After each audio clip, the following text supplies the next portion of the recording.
Verbal communications are so important to people who are blind and visually impaired because we can't see it with our own eyes. We need more description to make a decision. In this episode of the I Can't See You podcast, I'm going to talk about some condo board issues that have arisen because of that. From Studio C, welcome to the I Can't See You podcast with David. He can't see, but he's got a lot to say and a face for radio.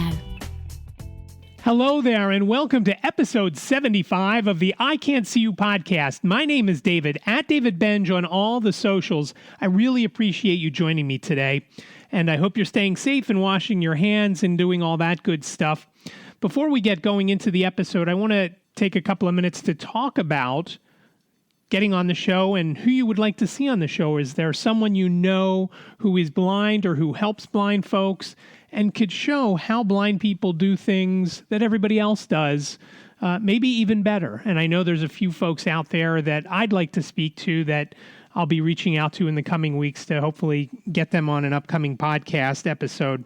But if you do have any kind of questions or comments or ideas, please reach out. I Can't See You podcast at gmail.com. Remember, I Can't See You. It sounds like a whole sentence, but it's only 7 letters. ICANTCU podcast at gmail.com. Or better yet, give me a call, 646-926-6350. You have up to 3 minutes. Leave a message. Maybe we'll use it on an upcoming episode. As long as you don't really stumble over everything, we'll definitely use it. And even if you do stumble over it, we'll maybe fix it up a little bit and then put it on. So I'd really like to hear from you. And again, any comments as well. So either of those ways you can contact me, and I'd really appreciate it and love to hear from you. What I want to talk about today is communication.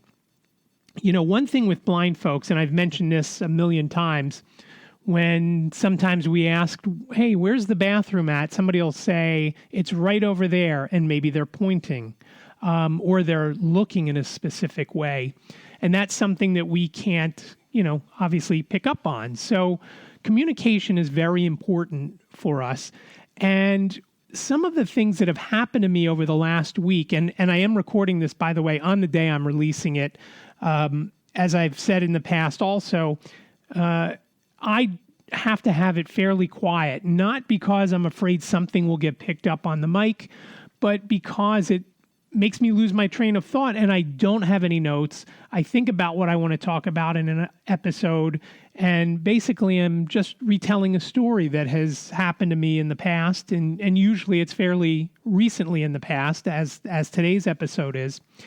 But I'm doing it today because Jacob was off from work yesterday, and he's usually up and about and walking around and in and out of his room, which is right behind Studio C, here in the our expansive apartment. While it's 3 bedrooms, really not meant for 4 people to be sharing, especially 4 adults. With Jane working from here and Jacob, still being here, living at home. It is great that they have a place, and that's why we got 3 bedrooms, so they would always have a place to come. And I'm very happy and glad that we did that, because otherwise Jane would be working from her little tiny bedroom up in the financial district in New York, sitting on her bed because she has no room for any kind of desk or anything else in there. So I'm also recording this, which I think is funny, and I just learned about this a couple days ago. It's called Global Accessibility Awareness Day. And, again, that has to do with the different things that anybody uses who is disabled to help them, I guess you want to say, level the playing field. I use a few apps on my iPhone. I use some things on my computer to help me, do things that, sighted folks do. On the Mac, for example, I zoom in to read tweets. Because tweets are short, I can usually do that. Now, some days I can't even do that anymore, and sometimes I have to go to my phone and listen to them on there. Again, there's a whole bunch of different issues with that. But communication is very important, and over the past week or so, there's been a couple of issues that have cropped up here that just make me think about how I've done stuff in the past and how things can be, how I can change on my side, and how how other folks can help when somebody who maybe can't see is asking a question. And both of the main issues that I'm going to talk about today are due to the fact that I am the president here of our condominium board. And it's not a huge building. It's not tiny either. There's, I think there's 77 units total. There's 76 residences, and then there is a commercial building attached to this, which houses an office. I don't know how many square feet. It's a pretty cool building built back in the 60s. It's very round, and it's a very cool looking building right at the entrance to our development here. It is one building, and it's a nice setting. We're on our condo unit is in the back of the building, so we overlook the pool, which is nice. But beyond the pool and beyond a giant wall is I-476, also known as the Blue Route, here in Delaware County. So the first issue was one day on our door, and again, keep in mind, I'm the president of the association. We get a notice on our door saying that they have to do these things called kitchen stacks. And a kitchen stack is basically one line that goes, there are 5 floors in the apartment building, in the condo building. There's 5 floors, so we're on the first floor, goes up to 5. They have a kitchen. There's kitchen stacks and bathroom stacks. And basically what it is, each unit, our unit ends in a 5. So all the number 5 units tie into this kitchen stack, from their kitchen and, the dishwasher and the kitchen sink, tie into this stack that takes wastewater down and out, into a bigger pipe that then goes out and I guess into the sewer system. So every year or two, and I think it's been a couple of years, they clean out these kitchen stacks by going up on the roof and using this device that goes down and basically, I guess, like a Roto-Rooter type of thing. I haven't seen it, so I don't know quite exactly what it is. But there has to be a guy on the roof and there has to be a person in the first floor unit, because they have to make sure that whatever they're picking up along the way, any kind of debris or blockages, it's basically like angioplasty for the for the pipes, I guess. That gets pushed down and then, into the larger pipes and, taken into the sewer system. But occasionally when there's a big blockage, things will get blocked up down at the bottom and water, and they also have a hose on the roof that then they put water down to make sure they got it all. And usually the first place affected is the first floor. If it's backed up, if they didn't get it all the way, water will back up into the kitchen sink. So someone has to stay in the unit to watch and monitor what's going on. And they communicate with the guy on the roof and the guy in the kitchen. And they have to do that for every one of the first floor units. So when I got that notice, I was a little confused because, again, I'm the president and no one ever mentioned anything like this to me. And again, we've been here about 4 years. To our recollection, it hasn't been done since we've been here. Now, 4 years next month, so maybe right before we moved in, they did it. We're not sure. But it obviously makes economical sense to do all of the kitchen stacks, and it goes up to 16 units on some floors, 15 on others. So on the first floor, there's 15. Nothing was ever said. And I thought, who decided during a pandemic it would be a good idea to send a person, and it happens to be our superintendent for the building that's going to be the one to come into the units, to go from one unit to another unit to another unit until they go to every unit on the first floor and do this. And they're only going to be in here 15, 20 minutes, assuming there's no issues. But there's 2 issues that I have, and I contacted the office manager and I said, hey, who came up with this? It just seems silly. During this pandemic, you want to send someone into every unit on the first floor, going from unit to unit to unit with, yes, as I've mentioned in the past, there's a chance that, because Jacob works at Target, that he brings something in. I mean, he's a cashier most of the time, and he's cleaning other parts of the time when he's not, on as a cashier or maybe after hours or whatever. So there's a chance that he comes in contact with somebody with coronavirus. So we understand that, and that we have to deal with. Liz has been working from home. She does go out to the supermarket, obviously, to buy stuff. She goes to Costco to get other things and BJ's to get other things. She limits it to one supermarket trip, one Costco trip, one BJ's trip in a week. On occasion, when we need a few things that we get at Trader Joe's, she'll go there. But I think she's gone once since everything got locked down. And that's pretty much it. We haven't had another person in our apartment since the middle of March. It's just been the four of us. Me, Liz, Jake, and Jane.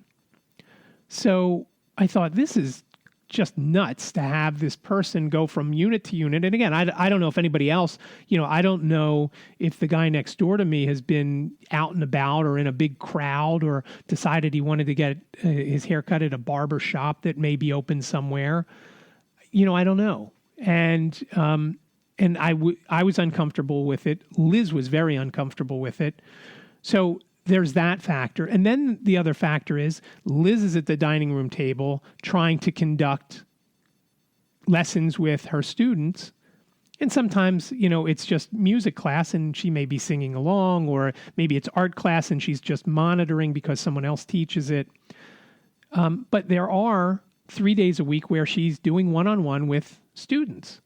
So I don't know how disruptive this person in our kitchen, which is, of course, only feet away from our dining room table, how loud that's going to be. Jane is also working from here, working in our living room. And again, it's an apartment. It's 1,300 square feet. So I don't know, maybe it's, 20 or 25 feet from where Jane is sitting at a desk now and working. If she's on a call with a client, listen, when I have to make lunch around her client calls sometimes because, you make noise, you take the tea kettle out, I put it on the stove, I have to take the top off the tea kettle to put the water in. It's very distracting, and I get it. So there was that factor of the guy coming in, and I contacted the office manager. I said, who set this whole thing up? It just seems odd, especially not going to the board and saying, hey, we're going to do this. It's a couple $1,000 probably, or at least $1,000. Somebody's got to have somebody's got to sign off on it. No idea how the whole thing got set up. And nobody will, really tell me, hey, it was this person's idea. And I have some ideas. I'm not going to go into them here. But I said, we're not allowing it. I'm not having someone coming into our place, until there are, there's a better understanding. I don't mind. And again, I'm not one of those people that are saying, oh, you shouldn't go out and do any of that. You want to go out and hang out with a bunch of people? That's on you. I'm fine with that because I don't want to do that. I shouldn't tell you what to do and you shouldn't tell me what to do. So that line of communication there is, I don't know where it was. And that seems to be how things happen here. And I mentioned this to the office manager the other day. Another thing that happened here was there was some damage in our lobby from a water leak. And again, the super was going to fix the water damage. Basically, he thought he could just scrape and repaint and maybe patch if there were any minor holes. Well, when he started scraping, he realized the damage was worse and he needed to have some help because he's, only one guy, and it was ceiling that we were talking about that's, you needed a scaffolding and whatnot. So I got a call from another board member who said, you need to sign off on having some assistance for Gary so they can hold the sheetrock in place, and he can secure it to the ceiling and so forth. Well, of course I said okay because we needed to have the repairs done. Fine.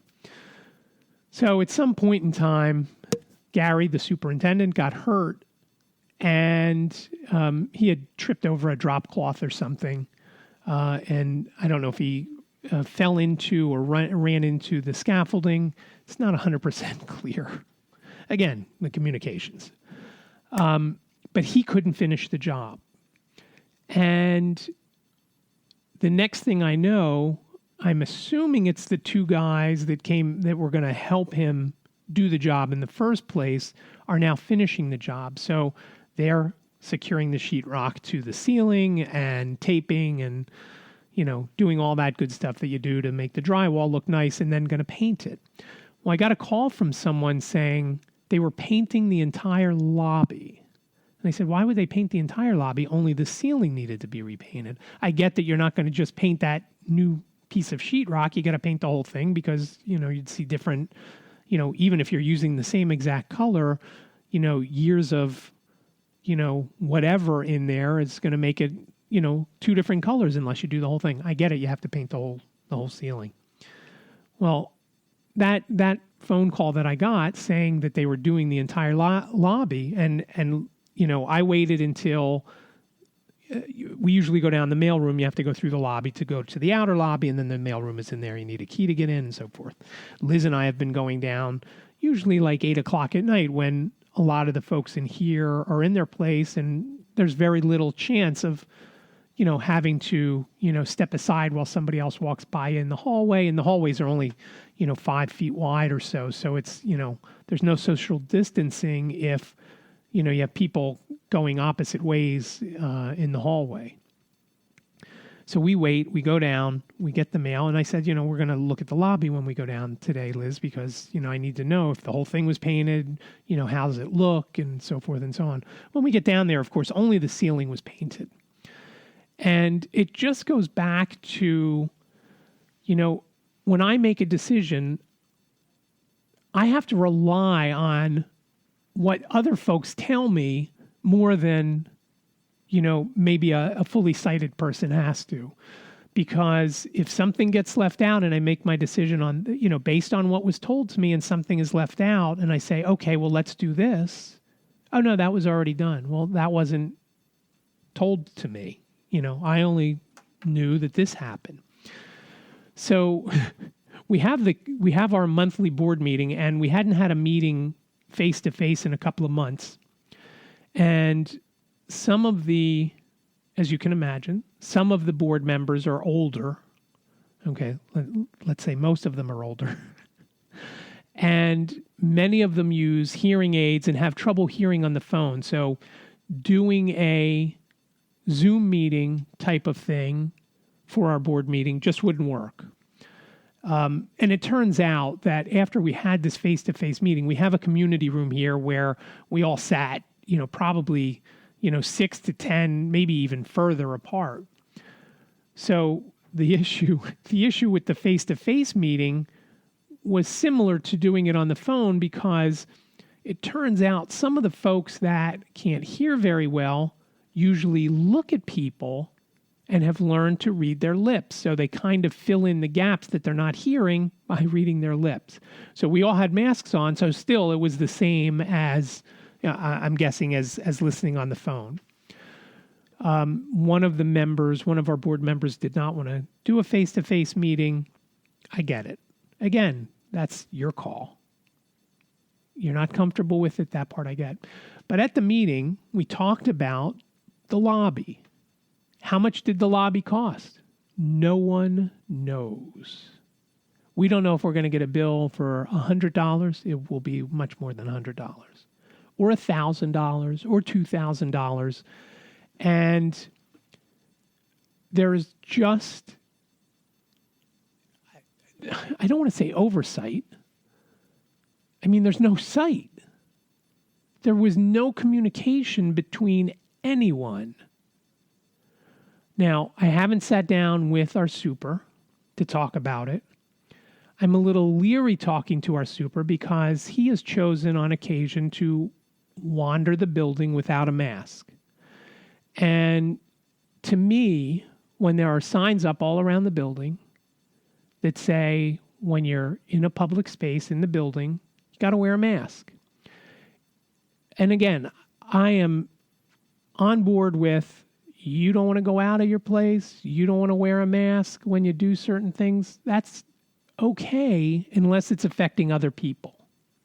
And when you're in our hallways and stuff like that, it's affecting it could be affecting other people. Again, this guy, meets with vendors because, everything can't stop because there's a pandemic going on.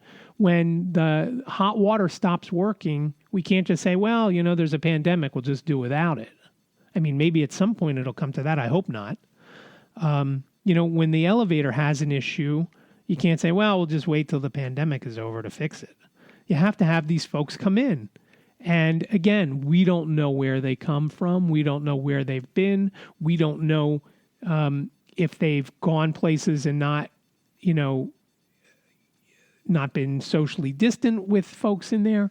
So I am not comfortable talking with this guy because a lot of times I've been in the office meeting with the office manager and he will walk in and not have a mask on.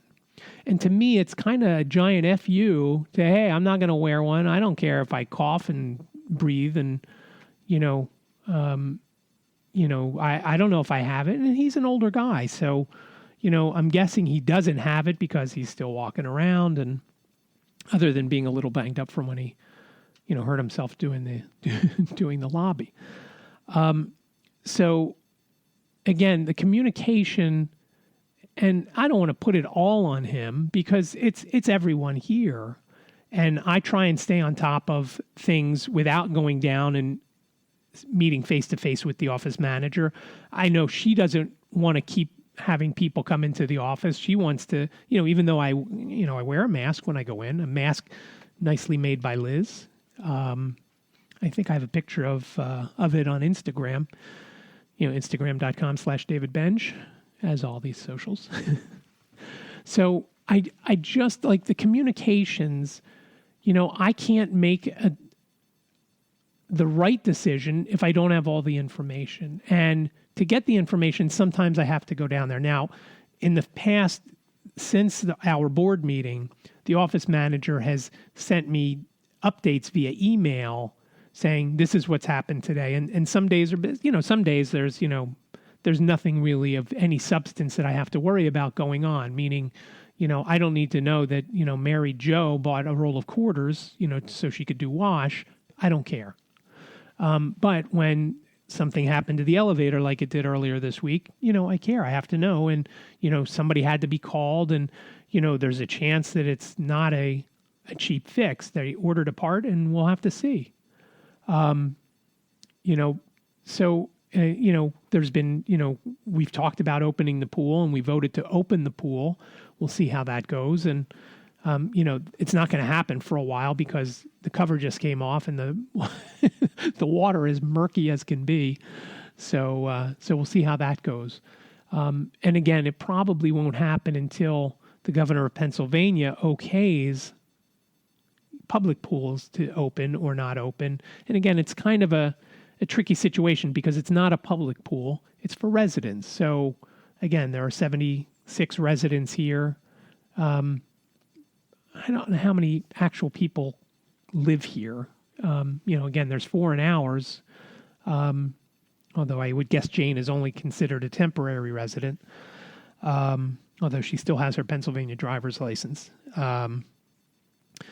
So the communication for me, and again, it's not just as condo board president, but when I'm going somewhere and I need to do something, I need to have all of the information, not just part of it. And there were some other issues over the week, again, all dealing with the condo board.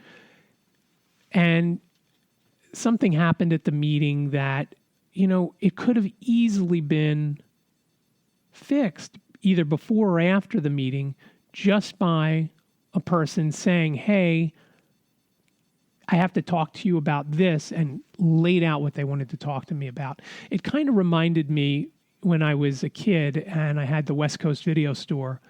And I remember an instance where it was, I don't remember why business was bad or if there was an issue with something. And, I had to go to my dad and say, hey, could we skip paying the rent this month? My mom and dad were the landlords. So that made things a little easier. And of course he said yes. And it kind of reminded me about that. And he said to me at that time, he said, look, I think I said to him something like, what can I do, to get some money so I can pay the rent? And I was basically asking him, hey, could I just not pay the rent this month? And he said to me, look, why don't you just ask me? He said, you should never be afraid to ask me. He said, when you were a kid and you wanted to go out and you needed money, you came over to me and you said, hey, could I have $20? It's the same thing. It's just more money. It's just a different thing. Just ask. And I think back to that, and it's the same thing with this condo stuff. Just ask me. And anything, and be as specific as can be. And that's another one of the things that I am not good at. When I was doing mobility training, the person who was training me to use the white cane would say to me, what's happening here? Tell me what is going on. We were at the Springfield Mall, not the one that the left-handed store is in that Ned Flanders operated, the one in Springfield, Pennsylvania that Sylvia Segres went into back in the 1980s and shot up. We were at the Springfield Mall and I was training I had to do a purchase on my own. I had to do a return on my own. And I felt bad for the girl at Macy's when I did that. I bought a shirt. And I didn't do it both on the same day. I bought it when I was doing the training the one day, and then I took it back, at a training the next week. But we were standing near an escalator. And the person who was training me said to me, which way is this escalator going? She's like, how can you figure it out? And I was talking to her and I just wasn't getting it. You can put your hand on it and you can feel it. And she's like, how would you know if it's going up or down? And, so we went through this and I just wasn't being specific enough. And she said, look, you've got to say exactly what it is, especially if you're leading someone, maybe you and some other blind person are doing something, you've got to be as specific as possible. And, give all the details and why you think, this is what's happening here. And so it just reminded me, when these things were going on here in the condo, it reminded me of that, and reminded me of when I was talking to my dad about the rent the 1 month back in whenever that was. And there were more than 1 month, honestly. I mean, everybody knows it wasn't just that 1 month. So,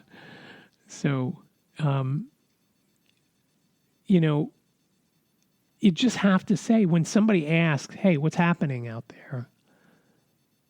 Give them everything until they say, okay, I've got it. Or, if they ask a specific question, answer that question. But if they need to know,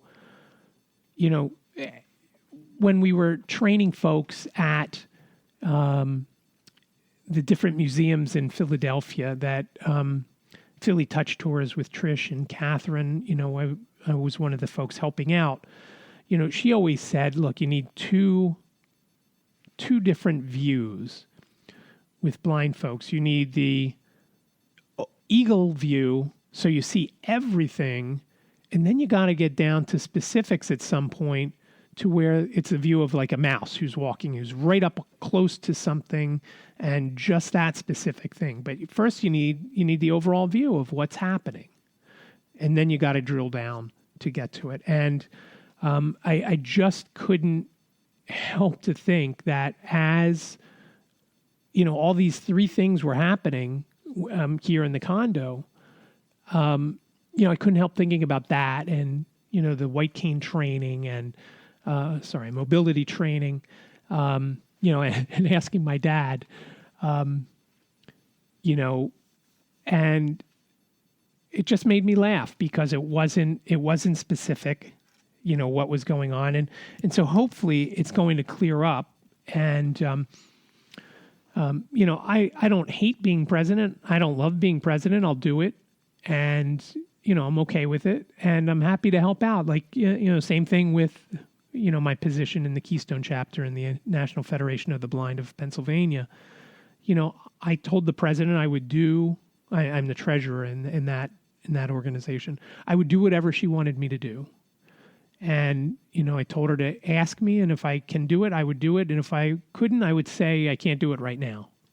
And it's pretty much been like that. And, and maybe I say, yes to a few too many things because I have been getting some information and some questions from another organization to help with something else. So, maybe I should stop saying yes. And that's another reason why I am recording on Thursday and releasing on Thursday, because I was doing some other things on Tuesday while Jacob was at work that I just couldn't do it. I just, by the time I had finished that, I just didn't have it in me to sit and record an episode. And it was going to be the same episode. It's not like my topic has changed. But I do hope to have in upcoming episodes, there's a couple of people that I'm going to reach out to and have reached out to, just waiting to hear back and, trying to get our schedules lined up. I'm hoping football season happens because I do want to have, and I'd asked, I had emailed right before the Super Bowl, and I had asked the two guys who were in the championship game of our Blind Abilities Fantasy Football League. I'd asked them both if either of them or both of them wanted to be on the Super Bowl edition that I ended up not doing because neither of them had responded in time. The guy who won is a Canadian guy, which is just hysterical that the Canadian, and he's won it 3 out of 4 years. But I hope to have him on if football season happens. I'll have him on maybe maybe before our draft if it happens. Because it'll be interesting to get his take on a couple of issues because he lives in Canada, how things have been going there, both in general for blind folks and with coronavirus and that sort of stuff, how things are happening.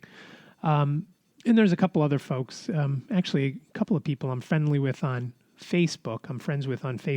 I'm going to reach out to, and it's just interesting. I want to have folks on that have done things to show that, blind people can do stuff and that folks who are sighted have to realize that, hey, we're not all just sitting home making brooms or mops or whatever the case may be. Although I have to say, when I first opened the video store, I bought a duster that was just outstanding. And I don't remember it was a blind organization. And I waited for this guy to come back around so I could buy another one, and the guy never came back around. And I didn't remember the name of the organization. And I was bummed because everybody in the store loved it. It just picked up everything, and videotapes, if you remember what they look like. The boxes out on the floor got dusty a lot. So, it was a nice thing to go buy and use that. So we're more than that. We're more than mops and dusters. And speaking of that, one of the things that the place in Chester where I got some training, I forget what it's called now even, their parent organization has some things that hire blind folks to do work. Keystone Industries, I think it's called. Well, one of the things that they do, and I was thinking about it lately because of all the toilet paper issues, one of the things, they take these giant rolls of toilet paper and they break them down and make them into normal rolls that you would use. And I think they send them to institutions, not for home use. But I was thinking about these giant rolls of toilet paper that may be sitting in that warehouse in Chester, just down the street from me, and wondering, I could just see a group of people with a Ryder truck backing it in and, wanting to steal these big rolls of toilet paper. And again, these are industrial rolls, like 15, 20 feet long and, probably weighing hundreds of pounds, if not thousands. And, it made me think of that and made me chuckle, and hoping that they're keeping people working and, obviously making some money because of it being toilet paper at this time what's happening with everything. But again, if you have any questions or comments or people that you know who you think would be a great guest or you think you would be a great guest, please let me know. Reach out to me, ican'tseeyouPodcast@gmail.com, or better yet, give a call, 646-926-6350, and leave them a message. You got up to 3 minutes, like I said, and we'll use that on an upcoming episode. And even like if you just have a question you want to ask, say, hey, I'm Joe from Philadelphia. I have this question. Could you answer it? Ask the question, and then you say thanks, and boom, off we go. And then I answer it, and we can go from there. So, and please leave your contact info if you do leave a message. Obviously, I won't put that on the episode, but just a way to reach out to you if I have any questions about what your question or comment might be. And again, as always, I would really appreciate if you're shopping at Amazon, and who isn't these days, if you would use either an affiliate link that you see here on the show notes page, or if you're just thinking about buying something at Amazon and you want to help us out, you can just enter ican'tseeyou.com/Amazon in your web browser, and we'll make a little something. And again, we appreciate that, Liz and I and the kids. And again, that is an affiliate link, and it doesn't cost you any more. And again, it would really help out, and again, would be appreciated. And for that is episode 75 of the I Can't See You podcast. I am David, at David Benj on all the socials. Please come out and connect with me somewhere over there, whether it's Instagram or Twitter or Facebook. And I do appreciate you listening to this episode of the I Can't See You podcast. I hope you're staying safe, washing your hands, and I hope you enjoy the rest of your day. Take care. Thank you for listening to the I Can't See You podcast. Follow David on Twitter. He is at David Benj.